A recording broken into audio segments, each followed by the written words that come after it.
weeks ago to receive an email from my good longtime Ozaukee County friend, Gus Wirth, asking me if I would be willing to come here tonight to your banquet and swear him in as your new president. And it is really an honor and a privilege for me to be able to be here and do that. I used to serve as a local official, an alderman and a mayor in Ozaukee County, and I've known Gus for many years, and I know what a dedicated public servant he is, so it's really a privilege for me to be able to be here to do this. Before I call Gus up and administer the oath, I do want to make just a quick comment, putting my Secretary of Transportation hat on for a second. When I talk to groups, obviously I work a lot with one of your sister organizations, Wisconsin County Highways Association, and I get all around the state talking to their regional groups and to their state conference. And at all those meetings, I really emphasize the importance that we place at the Department of Transportation on the partnership that we have with our 72 county governments in Wisconsin. And I want to be here tonight. I would be remiss if I didn't take this opportunity to be able to talk to all the leaders of our county governments in the state and tell you how important that partnership is to us and how committed we are to it and how committed I am to it and to its health going forward. You know, we have a very unique situation in the state of Wisconsin. We are the only state in the country that has a system that we have where we contract as a state with our 72 county governments to maintain our 12,000-mile county highway system, our 12,000-mile state highway system, and our 5,000 state bridges. That partnership has served, I believe, has served you all well for 100 years. It has served us well for 100 years, and it has served the citizens of the state of Wisconsin very well for 100 years. And we are looking forward to maintaining that partnership for another 100 very successful years, and looking forward to working with you as we overcome the challenges to make sure that we're able to do that. That's my pledge to you. So with that, Gus, if you would please stand and repeat after me. I, Gus Wirth, pledge to uphold the Constitution of the Wisconsin Counties Association. Pledge to uphold the Constitution of the Wisconsin County Association. And will faithfully and impartially discharge the duties of the office of President. And will faithfully and honorably discharge the duties of the office of President. To further better county government and protect county interests. To further better county government and help government interests. So help me God. So help me God. Congratulations.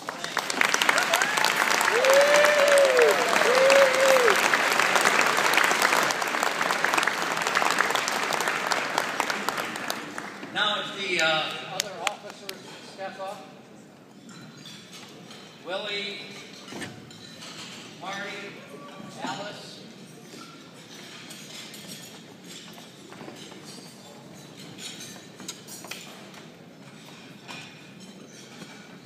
I, state your full name. Pledge to uphold the Constitution of the Wisconsin County Association.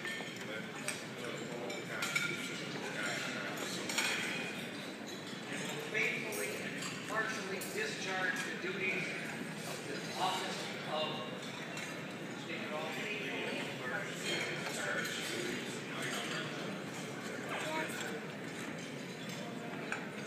Further better county government and protect county interests.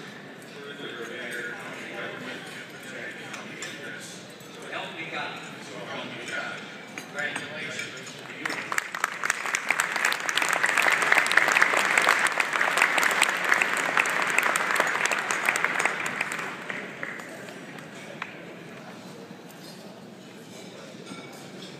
You notice our past president had everything all set up for him, but a lot of times I just wing it.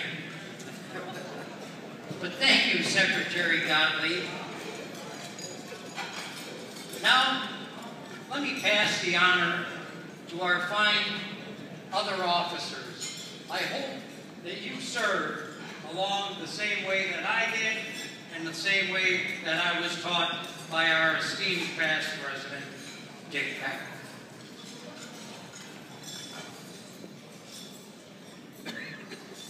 Now I'd like to introduce the people that I work with for Ozaukee County tonight.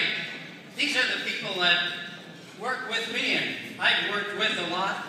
A better bunch of people and fun-loving, hard-working people you'll never meet. Would you please stand, the people from Ozaukee County?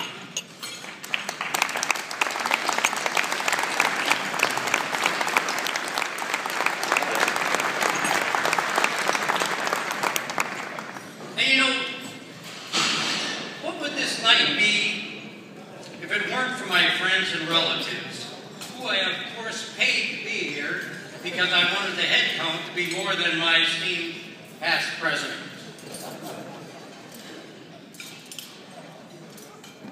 Here tonight is my brother-in-law and sister-in-law, Hal and Barb, and their children, Tim and Claudia, Todd, Kim, Max, Maddie, Jaden, Josie, Justin, which are some of their friends and some of their grandchildren. And some friends, Eric and Bab Stelter, my hairstylist, Gianna and Nico, and John Willigren, who makes those fabulous Amy's apples. I invited my proctologist, however, he was looking into other business at the moment.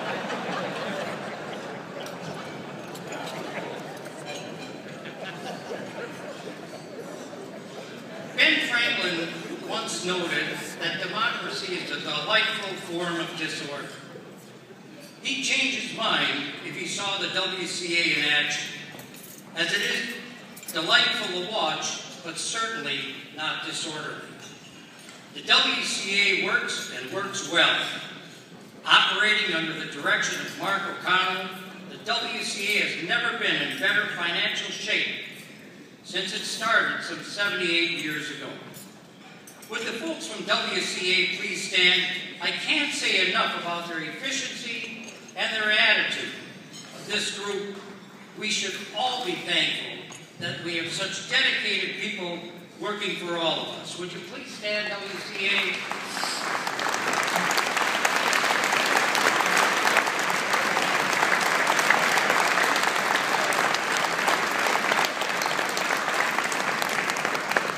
You were hiding over there. So now, so you know who's leading the pack this next year. Here's some of the skinny on Gus Wirth. First of all, he's not skinny. I've been married to my wife, Doreen, for 45 years. She's here with me tonight.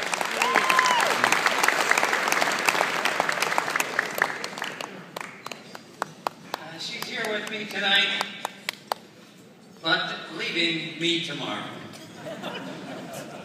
As Heidi, our youngest daughter, and my son-in-law, Shane, are in New York and have just presented Doreen and I with our first grandchild, a baby girl, Gladys.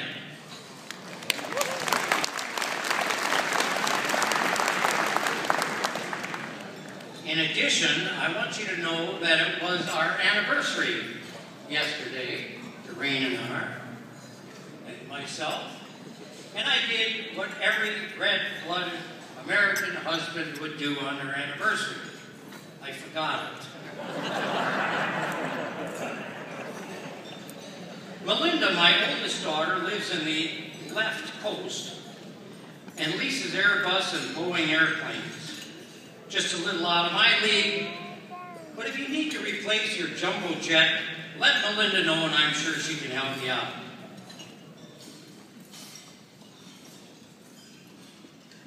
So, where did I come from? My forefathers moved to Cedarburg, Wisconsin in 1846 and started a general store in 1865. It was one of those, if we don't have it, you don't need it type of place. Like all of our ancestors, all of us here tonight, my family was from a group of hard-working immigrants who were successful and made the United States great because of hard work. I worked in the farm implement department and, of course, servicing and welding manure spreaders upside down, which is probably what cultivated my interest in technology and engineering. I started a small business selling ham radio equipment and CB radios. My company eventually became the largest distributors of CB radios in the world, with offices in Sweden, Germany, Italy, Australia, and a manufacturing company in Japan. Needless to say, this opened my small-town kid eyes and gave me new perspectives. It also probably why my family is so tolerant of my public service.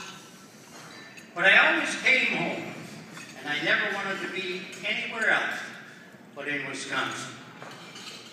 Being so grounded might be why I was able to take in so much without getting seduced by it. I saw a lot while traveling and brought all those ideas home. I was always looking to make something better, and I had the vantage point to see how many ideas and systems relate.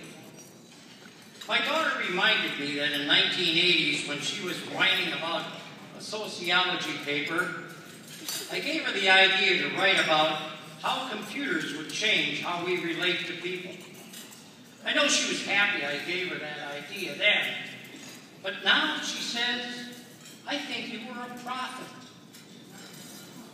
And then I asked why I didn't turn into Bill Gates. So yes, technology and communications was and is my first and continued love. Sorry, Doreen, but when I took you on factory tours on our honeymoon, that should have been a clue. But what does this mean to the WCA? Well, running a company that large and being the sole owner, with its main offices in a small hometown, the buck stops with you. You're responsible for employees, their families, their lives. You become a collective conscious of your institution. And with each test and trial, your capabilities as a leader evolve. Life's lessons come through experience, usually of the trying kind. At one time, my business was getting sued so often, my kids thought we changed our last name to Defendants.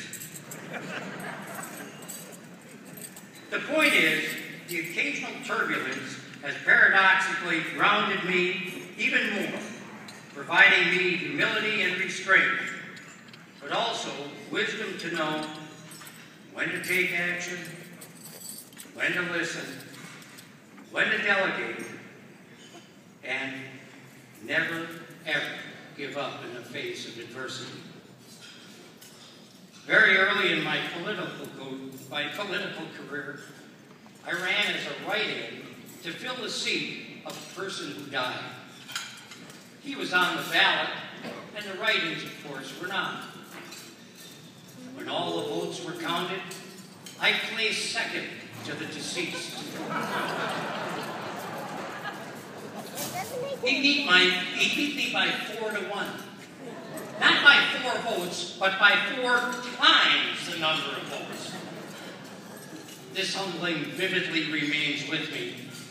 And should I forget, every election a friend of mine calls and says, did you dig up anybody to run against you this year, Wirth?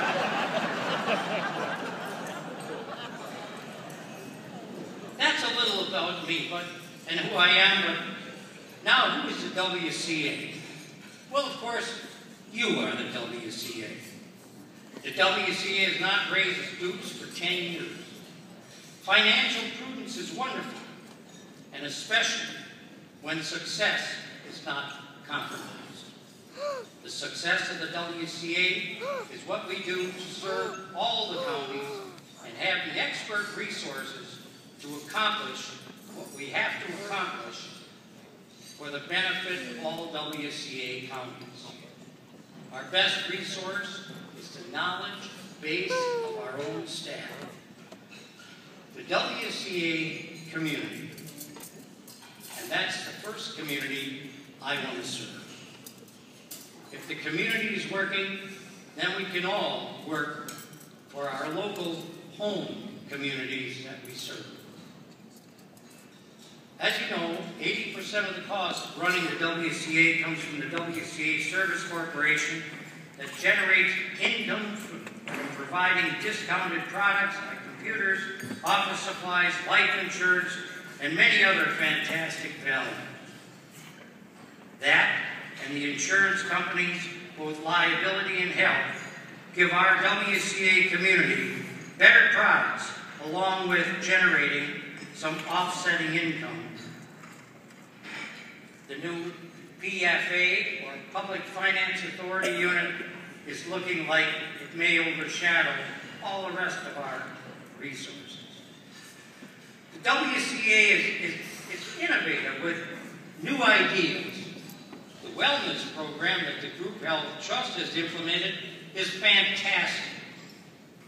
They even gave me this armband that you use at night. Mine is personalized. It has a red triangle on it, which you know means slow-moving traffic. And it has a sign on that you sometimes see on some semi-trucks, wide load ahead. So what is on the agenda for the WCA? The past is prologue. We have President Alice Connors to thank for starting the County Ambassador Program, or CAP program, that continues to give us the opportunity to hear and visit with our state legislators on a regular basis. This program is a tremendous success, and we will definitely keep it going. Another past success to continue to build is Alan Beagle's Economic Development Program. If there's one person that knows how to save jobs, it's Alan Beagle.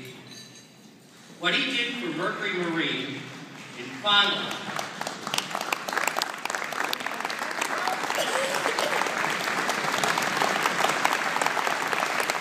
Alan brings his own cheering crowd, you notice that? Get one. What he did for Mercury Marine in Fond du Lac is nothing but phenomenal. In this case, he not only saved jobs, he saved the whole community. Along those lines, one of the most visible issues facing county government is frac sand mining. I may be calling for creation of WCA's Special Task Force on frac sand mining, having various sides sitting down at one table to address these issues will put counties in a stronger position with the state and federal government. To serve this committee, please check the WCA website for nomination papers and deadlines. Our most recent president, Dick Kaplan, helped unify a network of supervisors to increase communications between the county and the state legislators on a local level. The state-county outreach effort, or SCORE program, is again a keeper. Anyhow, anyone that can give his wife high-rise toilets for their anniversary and gutter guards for Christmas has my utmost respect.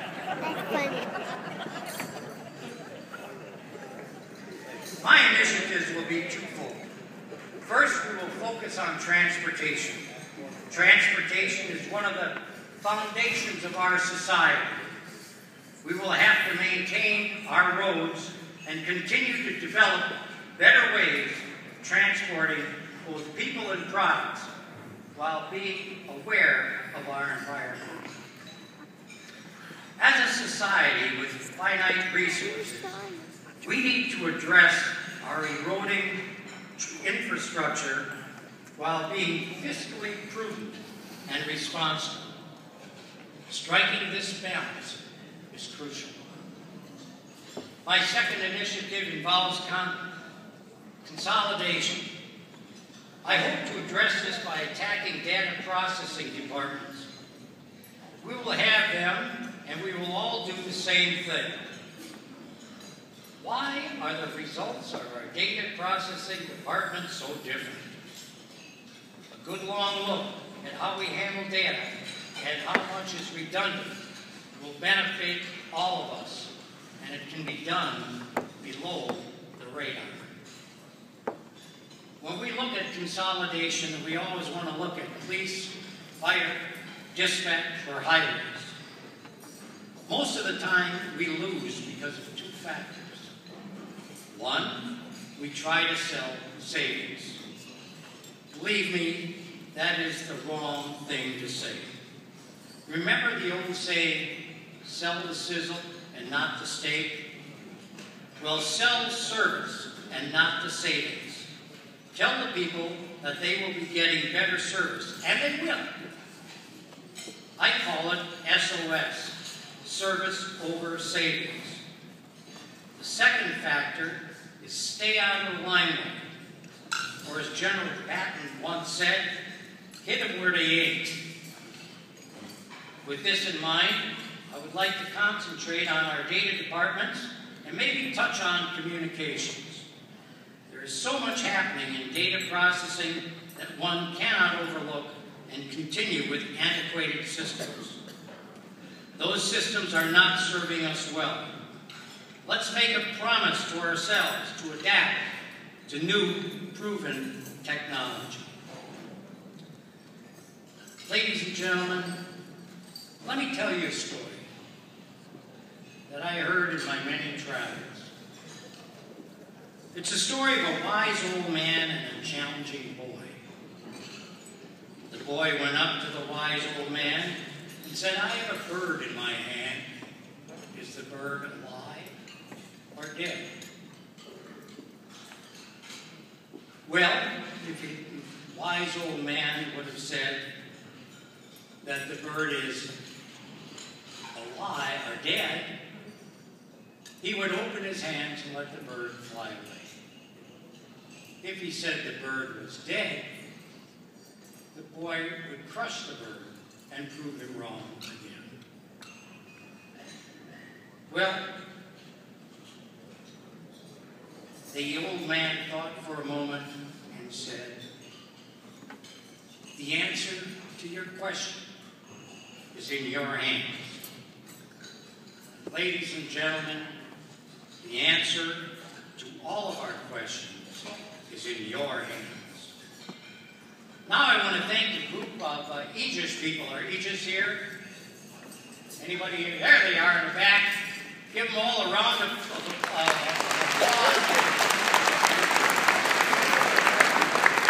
Not because I'm saying that, but they are supplying the free beer and the Packer game tonight. And they guaranteed me that the Packers are going to win.